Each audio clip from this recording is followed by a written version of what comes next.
Let me tell you what a boring day actually is. It's not a day where nothing happens. Plenty of things happen. Emails, tasks, conversations, meals, the same commute, the same routine. A boring day is a day where nothing surprises your brain. And when your brain stops being surprised, it stops releasing the one chemical that makes life feel worth paying attention to. Dopamine. Most people think dopamine is about pleasure. It isn't. That's the most common misconception in popular psychology, and it's costing people a lot of unnecessary gray days. Dopamine is not the chemical you get when something good happens. It's the chemical your brain releases in anticipation of something good happening. It's the feeling of something is coming. This might be interesting. I wonder what's next. Which means that a boring day, a day that feels flat, slow, pointless, is not really a problem with your circumstances. It's a dopamine problem. Your brain has stopped expecting anything interesting, so it stopped releasing the chemical that makes things feel interesting. And once that cycle starts, everything confirms it. The day feels gray, so you move through it slowly so nothing exciting happens. So the day feels gray.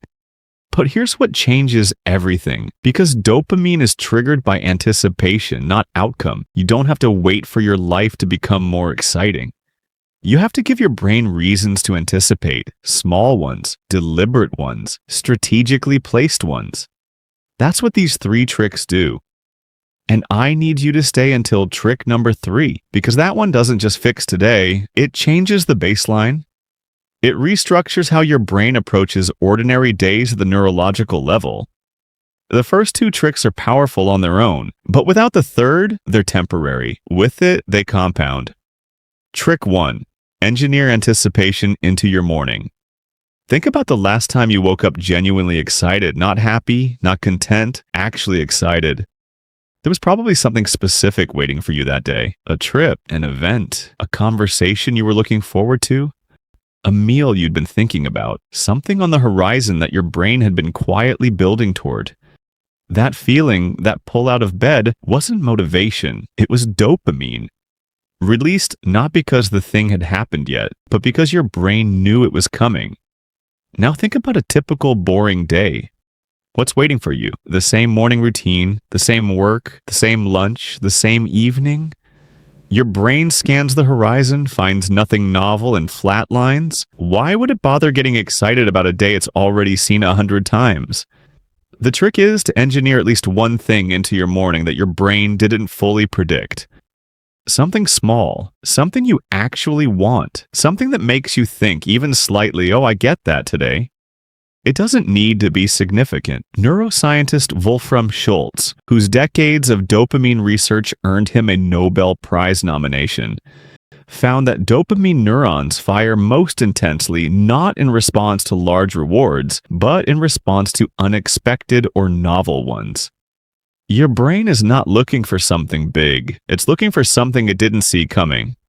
So give it that. A coffee from somewhere different, an episode of something you've been saving, a playlist you've never listened to on your commute, a new route to work, a book you start over breakfast instead of your phone. Something that makes the morning feel slightly different from the one before it.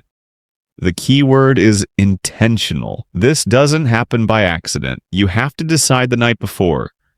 What is the one small thing tomorrow morning that I am actually looking forward to? Not what you should do, not what's productive, what you genuinely want, even slightly.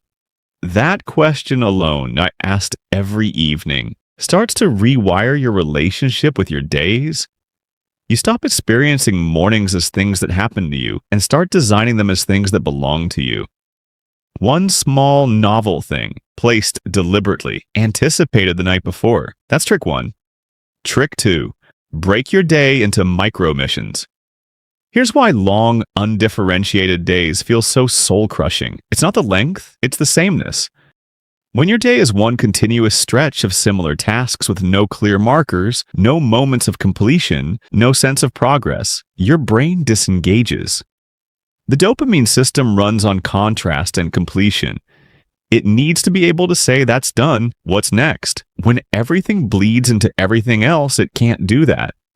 The fix is to stop experiencing your day as a single block and start breaking it into a series of small, completable missions. Not a to-do list. This is different, and the distinction matters. A to-do list is a collection of obligations. A micro-mission is a self-contained challenge with a clear finish line. The framing changes everything about how your brain engages with it. Here's how it works in practice. Instead of sitting down to work, you say, "My mission for the next 25 minutes is to finish the first draft of this section." Instead of doing emails, your mission is clear my inbox to under 10 messages before lunch. Instead of tidying the house, your mission is get the kitchen to a state I'd be happy for someone to walk into. Each mission has 3 things: a specific outcome, a time boundary, and a clear moment of completion. And when you complete it, when you hit the finish line, your brain releases dopamine, not a flood of it. A small, clean hit, enough to make you feel like you're moving, enough to generate the momentum to start the next one. Researcher Teresa Amabile at Harvard Business School spent years studying what she calls the progress principle, the finding that the single greatest driver of positive inner work life, even on ordinary days, is the feeling of making meaningful progress in small steps. Not big wins, not breakthroughs, just the quiet, consistent feeling of I said I'd do that and I did it. Micro missions manufacture that feeling on demand. They turn a flat, gray Tuesday into a series of small victories. And small victories, stacked through the day, feel remarkably like a good day. 5 to 7 missions per day is enough. Any more and the sense of completion dilutes. Any fewer and the day loses its shape. Write them down before you start, not as tasks but as missions, and watch the texture of your day change entirely. That's trick 2. Trick 3. Reintroduce uncertainty on purpose. This is the one that feels strange at first and then becomes the thing you can't imagine not doing. Here's the problem with modern life that nobody talks about directly. It's too predictable. Not in a safe, comfortable way, in a neurologically deadening way. You know what's going to happen tomorrow. You know what's going to happen next week. You know how the evening will go, who you'll speak to, what you'll eat, what you'll watch. And your brain, which evolved specifically to care about what happens next, has essentially stopped asking the question. Why would it? It already knows the answer. This is where dopamine dies. Not in the hard moments. Hard moments are novel, which means the brain engages. It dies in the predictable ones, the ones where the outcome is already written before the day has begun. Trick 3 is to deliberately reintroduce small amounts of uncertainty into your days. Not chaos, not upheaval, calibrated uncertainty, enough to make your brain lean forward again. Neuroscientist Jaak Panksepp, one of the most important researchers in the field of effective neuroscience, identified what he called the seeking system, a primary emotional system in the brain dedicated entirely to exploring, anticipating, and searching for reward. It's the neurological engine of curiosity, and it runs on uncertainty, on not quite knowing what's around the corner. When the seeking system is engaged, you feel alive, alert, present, interested in your own life. When it's not, when everything is known and settled and accounted for, you feel flat. That flatness is not an attitude problem. It's a system going offline for lack of stimulation. So you feed it deliberately. Here's how.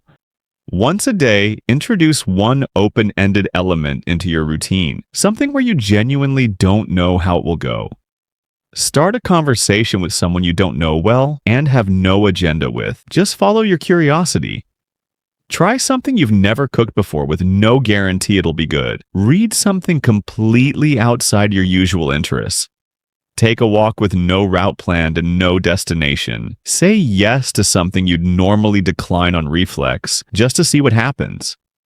The goal is not to have an amazing experience. The goal is to give your brain a question it doesn't already have the answer to. I wonder how this will go. That sentence felt genuinely as dopamine in its purest form. It's the seeking system waking up. It's your brain caring about what happens next.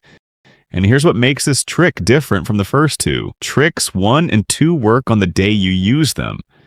They make today feel better, which matters enormously. But trick 3, used consistently, starts to change how you approach every day.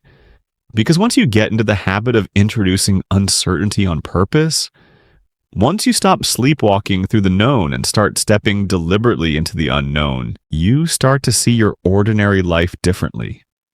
Suddenly, there are questions everywhere, possibilities in places you'd stopped looking, interesting moments hiding inside days you'd have written off. The boring day doesn't disappear, but your relationship to it transforms. You stop waiting for life to be interesting and start making it interesting, one small, deliberate, uncertain step at a time. One open-ended moment every day, no script, no predicted outcome, just curiosity. That's trick 3, and that's the one that makes everything else compound. So here's what you're actually working with now. Every morning, place one small novel thing on the horizon, something your brain can move toward before the day has properly started. Through the day, break everything into micro-missions with clear finish lines and let the completion of each one carry you into the next. And once a day, deliberately step into something uncertain, something open-ended, something where you genuinely don't know how it will go. 3 tricks, 1 dopamine system, completely redesigned days. Because the secret was never that boring days needed to become dramatic ones. It was that your brain needed a reason to be curious about them, and curiosity, it turns out, was available the whole time. You just had to know where to point it.